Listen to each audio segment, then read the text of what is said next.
Science says only 8% of people achieve their goals. What makes some people successful and others stay stagnant? How do we identify the qualities and skills necessary to elevate our lives? Well, that's what I want to talk about. That's what my energy is all about. My goal is to help inspire people to be their best selves. These conversations will help people identify their best qualities, bring them out, and understand how to develop plans to achieve their goals. I'm Kayla B, and welcome to the Big Boss Energy Podcast.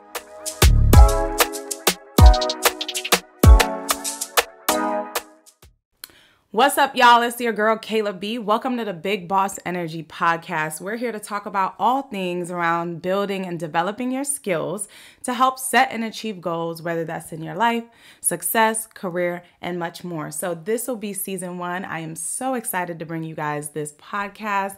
This is my new baby, and I am so excited to get into it. So let's go ahead. If you are new to my Instagram, YouTube, wherever you may be receiving this content, I am a 27-year-old African-American woman and technically am in enterprise sales at Microsoft today. And I have been in the tech space specifically for 7 years and 6 years in sales. More specifically, spent my time at IBM, one of the fastest startups ever, called OneTrust. Spent almost 18 months there in a data governance space, and now I am going to be working with a product called ModernWorks, so Windows 365, Teams, things of that nature now at Microsoft, and I am in enterprise sales. So welcome to the podcast. Just wanted to give a little bit of history on who I am.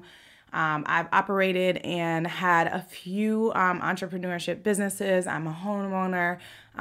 There's a ton of things that I'm going to share, gems on how I figured all these things out at such a young age, as well as what did it take and what did I do to actually put myself in position to be what we would consider successful. And I think what's really cool about the word success, and this is a really great transition just into the episode, which is going to be about defining success and overcoming any goals or challenges that you may have, is that I personally am nowhere near where I would consider what I consider successful. But I get online every day and I see people saying, you're so successful, you're so young. How do you continuously elevate yourself? How do you put yourself in position for opportunities, whether it's for entrepreneurship, whether that is for work, and how I keep advancing and promoting myself to bigger companies or bigger positions every so many years or months.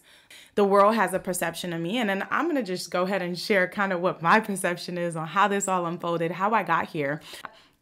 I think the most important thing to think about when we think about this is that success looks different to everybody. So what I may consider success may not be what she or he or the next person considers success. And I think a really important role in being able to be successful is defining what that looks like as an individual. I think that, after we are able to identify success, it's easier to come up with a strategy and a plan to overcome so many of the hurdles that I feel like we all face on our journey, knocking out whatever those goals may be. When I think of success, I do think there are a lot of things that have to be addressed for us to be successful. One, the mentality that we have. How do we strive for things? How do we feel when we achieve things? What do those things look like? How does it make us feel? And are we on the right path? But will you even have a path and a strategy if you don't understand what the end goal looks like? Personally, with me, I've always been one of those people where if I have a macro goal, I'm going to set that goal at a really high level. A perfect example of this would be, within the next 3 years, I want to be a millionaire. So I can say that today. But then it's like, do I have a strategy? Am I goal oriented? What does the 3-year goal look like from a yearly goal perspective? And this is how I always think and I operate and how I set my goals. So I work backwards. I take the macro goal and then I start to create a plan by funneling backwards and then getting to day-to-day tasks that will help me achieve not only that 3-month goal every 3 months, that 1-year goal every year, but then at the end of that, where have I been taken at the end when I want to get to the 3-year goal? So we'll just use my goal. I want to be a millionaire by 30. I am 27 today. So that would give me hypothetically 24 months plus, I got 4 months to my birthday. So 24 plus 4. So I have 28 months to complete that. So I would take that 28 months, I would go ahead and break that down backwards. And I would say, okay, every year, where do I want to be? Then I would say, okay, every quarter, where do I want to be? And then the most important goal to me out of all of them is every 24 hours, what am I doing and what output am I contributing to optimize this strategy and this plan that I have to get to my end goal, right? And I'm going to tell you a story about a time in my life where this was not what I did and how it completely derailed my idea of success. I love the quote, sometimes you can be going, but you ain't going nowhere. And sometimes we have to really be real with ourselves. When I first started my career, I was successful to some people. You know what I mean? Like I graduated school. I got a job. I had a job before I even graduated. You know what I mean? I did all the things that I needed to do. I interned while I was in college, spent my summers going to school, never took off, graduated early. I did everything that I wanted to do. But what I didn't do was create a vision for what I actually thought my life would look like from a day-to-day perspective, and where I was going. I was so focused on just getting my first job out of college, but where would that lead me? Was it something that would fulfill me? Were the characteristics that I thought, I embodied in my major, are those true to me on a day-to-day basis? And I think a lot of times we put together these statements, because that's what they are, right? They're statements. They're not actual things. We're saying, I want to graduate college and get a really great job. We all say that. A million people say that. People say, I want to graduate college and I want to make $100,000. I want to make six figures. Think about how vast six figures is. Do you want to make $100,000? Do you want to make $999,000? Do you want to make $999,099? You get what I'm saying? Like, what you're going to have to do to make $100,000 is completely different than what you're going to have to do to make $999,000 a year. Yet we make these very vast and blanket statements. And one thing I've come to realize is the more accountability we take and the more we get to know ourselves, these things become easier to identify and move from blockages to enablers. And when I say that, I mean, it's nothing wrong with me saying I want to make six figures, but now let's take that up a notch and do that approach that I just talked about. So if I want to make six figures and I want to understand how to get to my end goal, I now have to put a quantifiable number on what six figures is, because there's no way I can build my monthly, my weekly, and my daily schedule around just a blanket statement like I just want to make six figures. You might make exactly $100,000, and guess what? That's kind of easy to make in today's society. You can go to school, you can learn a skill, and you could go get a job for $100,000. What's not easy, though, is to make $900,000. And I wouldn't say it's not easy. It's just a little harder. There's going to be a lot more things that we need to put in place and a lot more that would need to be strategized around understanding how much do I need to optimize in my day-to-day to make this type of revenue in my life. And I think that something personal that I always look back on is when I was graduating school, like I was about to say that and I kind of went off on a tangent, but when I was graduating school, I went to school for information communication technology. I graduated from the Florida State University, go Noles, and I wanted to be a business analyst, right? When I went to school, they would tell us, in tech, there's two tracks. You can go down the development route, or you can be an analyst, or you could do more like less technical jobs, maybe something along the lines of like becoming a scrum master or agile, agile type of frameworks and methodologies, or go into maybe project management. There were all these different routes they kept saying that were less technical.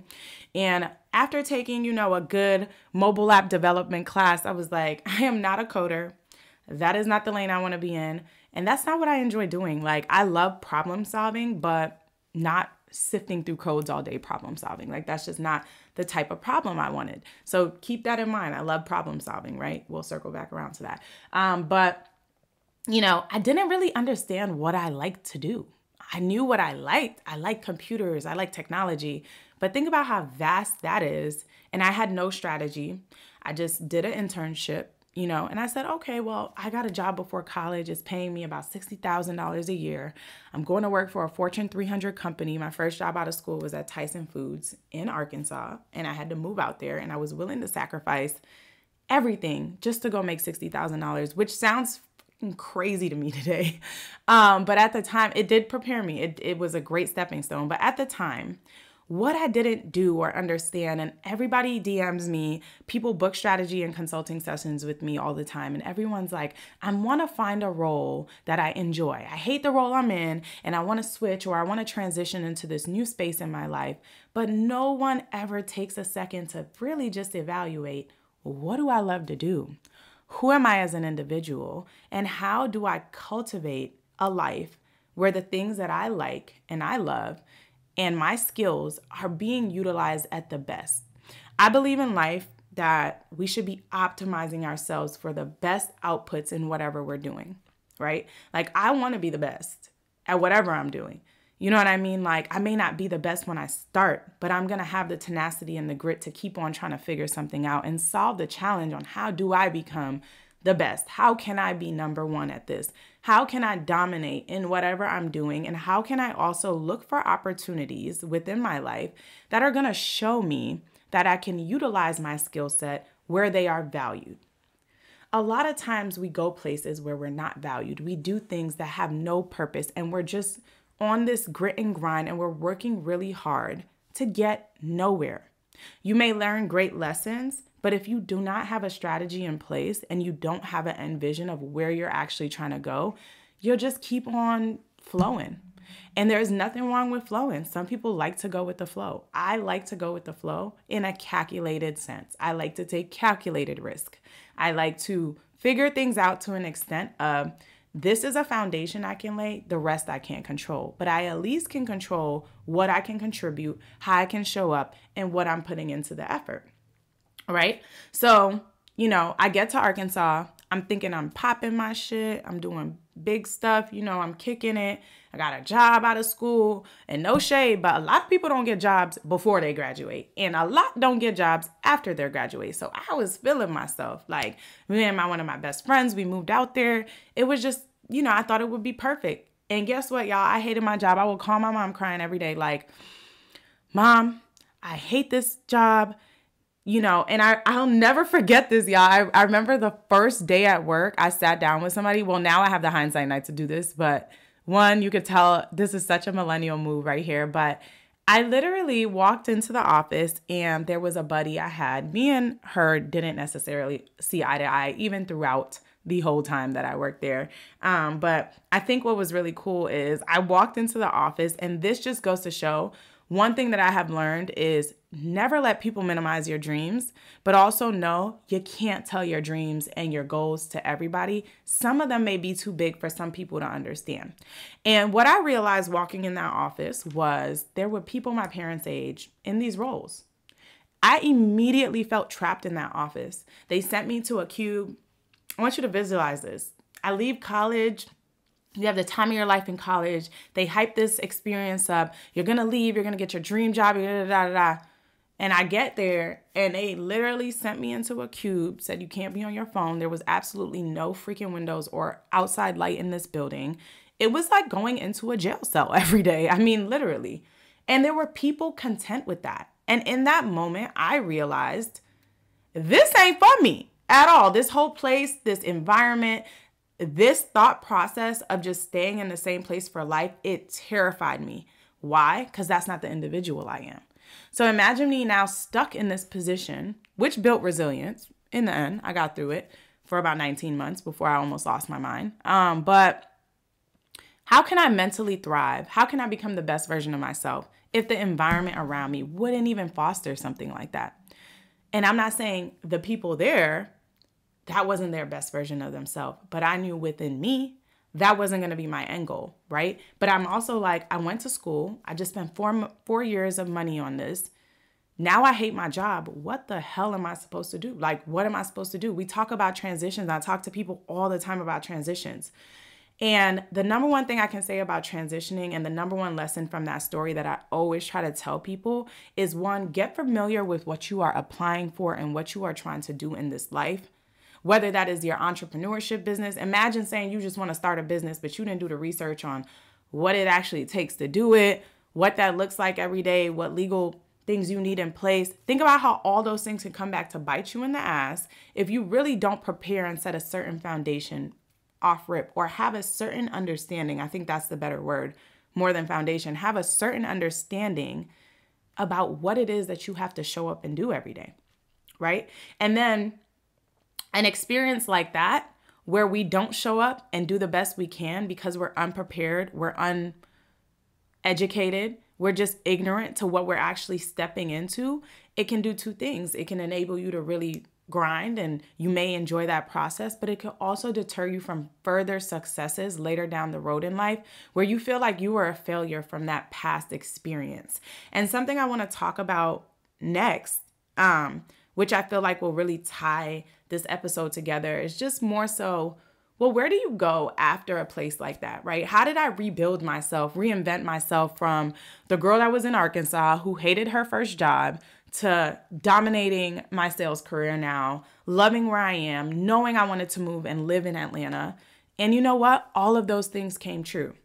I would sit at Tyson on the computer fantasizing about living in Atlanta, y'all. Like, I was so miserable in that job. Down to I was searching apartments in Atlanta like I was gonna live there. Like, I was crazy. Like, I was just sitting at work like, damn, like, I wish I was here all the time. But never was I like, what am I gonna do to get out of here? Until I started just hating it enough to where I was like, okay, I gotta start applying for jobs in Atlanta.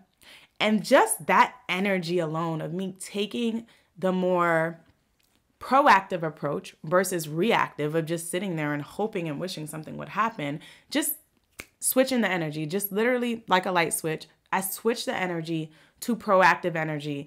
I want to go out and I want to find a job now in Atlanta. Guess what? I started applying to jobs and I wasn't getting no jobs. Why wasn't I getting no jobs?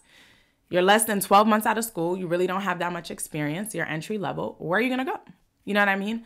So what I did is I started to tap into my network. I called a friend. I said, look, I'm trying to move to Atlanta. You live there. You know anybody in tech? I'm trying to make a move. I need somebody who can help me get a job in Atlanta. And you know what happened? With that intention, I found somebody who could help me get a job in Atlanta. Not only in Atlanta, but at one of the oldest and biggest tech companies at IBM. And secondly, what that also did was it put me in connection with people who have a more expansive network than me and could see things in me that I couldn't see in myself. I had no idea tech sales existed. This whole tech sales wave that's going on online on TikTok now, where everybody's like, oh, you could go get a big bag in tech sales. I didn't know that. There weren't things trending at that time. You can't learn that in school. They're not out here advertising it. I was pissed. I chose the wrong internships in college. I went into deep technical stuff when I could have been in sales internships, been at the biggest tech companies, getting prepared to do what I actually was going to do. But I do think my technical background is what separates me from most sellers. I have a very deep understanding of technical concepts, technical things, worked on technology. My first actual sales role was something along the lines of like a sales engineer. Hated that because I just don't like deep technical things. I realized my skill sets and my worth laid in building connections with people, learning, solving challenges, like we said earlier, but more importantly, being able to show up as my organic self in whatever I'm doing. My organic self is not putting in some headphones and sitting in a corner and not talking to anybody all day and being a developer. That's not my organic self. That's not how I connect. That's not how I feel the energy that I feel brings me alive and thrives. Because once I made this transition, your girl been rocking and rolling and doing what needs to be done. And it was very clear to me I was going to stand out in this industry. It was very clear to me I had the skill set that resonated more with not only understanding deep technical concepts, loving them, but now being able to present those to businesses, major companies, the companies that I use every day, the companies that we all talk to every day. You know, think about how cool it is now that I'm impacting businesses that I utilize on a day-to-day.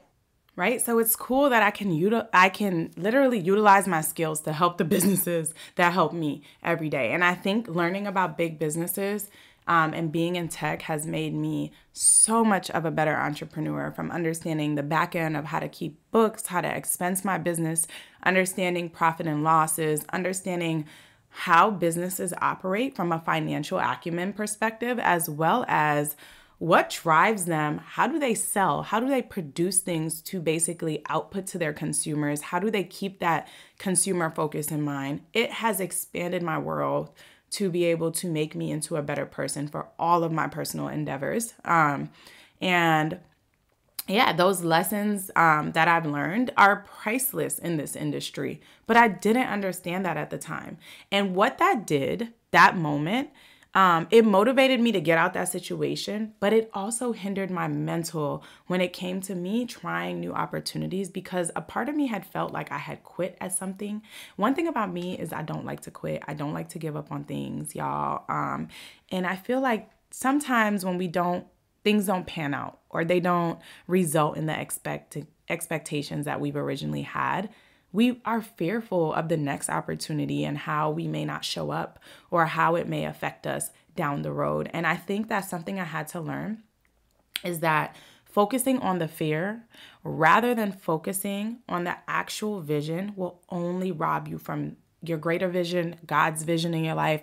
Whatever it is that you believe in, the fear will literally stop you. Fear is a control tactic. It has been used. I love history. So if you just look through history, fear has been used to control people throughout history. So whether that fear is externally imposed on you or self-imposed, I think a lot of times we don't think about those self-implications we put on ourselves. Sometimes we're always sitting around blaming the world, but really, maybe it's just within us. Maybe you're just scary within yourself. You know what I'm saying, girl? Like, sometimes you gotta really dig deep, is what I will say, to really figure things out about yourself, your triggers, things that enable you as an individual, right? And I think that's something that I look at is I take that whole lesson. And, I had businesses since college. My first business was a little wig business. I always used to do like hair and beauty businesses. I had a wig business. And y'all, let me tell you something. When I was living in Arkansas, I went from, being in Tallahassee, always selling wigs, like had a little website. My shit was jumping, I was like flipping wigs in college, and that was such a cool thing to me. And it just showed me like I could do whatever. But when I was faced with oppression, I moved to Arkansas, which is a predominantly white place. I didn't know how to do online marketing at the time. And, people were just getting acclimated. This was back in like 2015, 2016, we're talking about. So, the Facebook ads wave, all that was relatively new to a lot of people. It wasn't as hyped as now. And I think in that moment, I moved there and I was already defeated before even trying to figure out, maybe instead of thinking about it like you don't have clientele to sell your wigs to now, maybe expand what you're trying to do or revamp it to work for your audience, or, figure out how to market yourself online more. And that's exactly what I did. I tried to start doing hair online, and I was like, I wanted to do YouTube. And I swear to God, you can go look at my old videos, y'all. I quit YouTube back in 2017. I dedicated myself. I was in my room every day doing hair, makeup. I lived in my room and turned it into a studio. And it was my dream. I was like, I want to be a beauty influencer on YouTube. And I straight up quit that shit after not getting a certain amount of views and likes originally. I ended up getting 40, 50,000 views on these videos, and I felt like I wasn't doing good enough. Hindsight today, I'd be a fool, a literal fool, to even do something like that today. And guess what? Now you have to get monetized. Now it's so much more oversaturated.